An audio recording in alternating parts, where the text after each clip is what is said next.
Assalamualaikum and hello everyone. My name is Muhammad Imran bin Azizi, and today I am going to discuss about the legal system and laws directly affected international business transaction. Now, firstly, let's talk about legal system.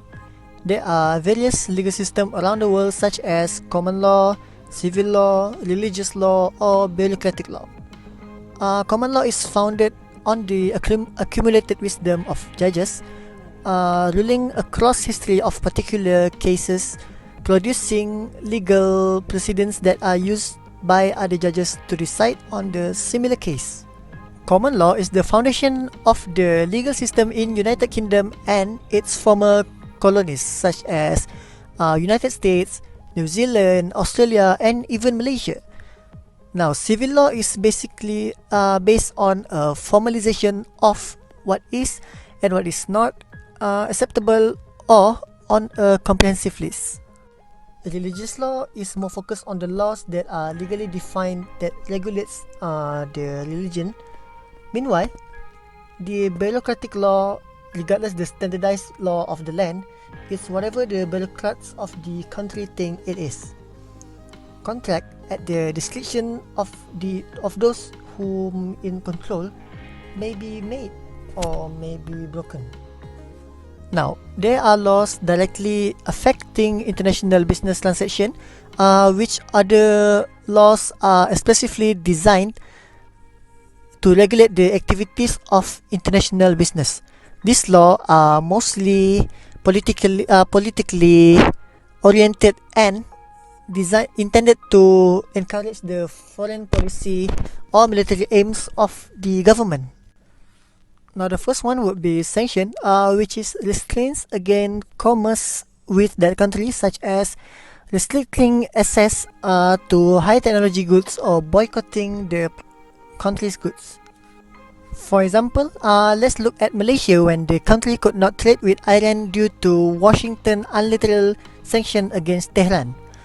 In October 2019, our previous Prime Minister Tun Dr. Mahathir Mohamad has said Malaysia was pressured by certain quarters to close bank accounts of Iranian individuals and companies in Malaysia due to the sanction of Iran. Now, the next one is embargo.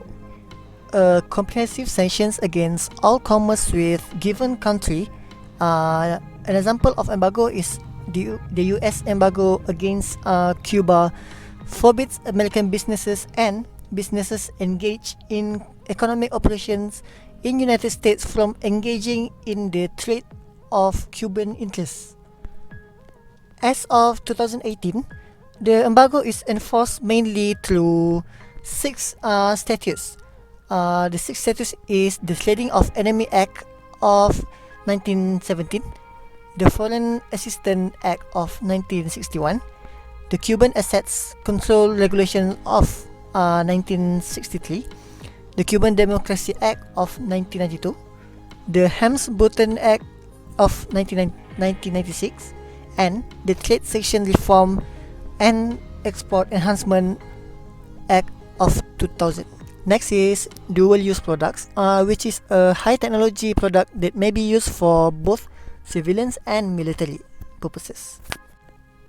As mentioned in stimson.org, as compliance in the time of COVID-19, a number of additional steps have been required to clarify the scope of the export ban in a given country as opposed to the item that actually being shipped and the authorization or exemption available. Supply chains of dual-use products, including dual-use items related to defense, face some further challenges.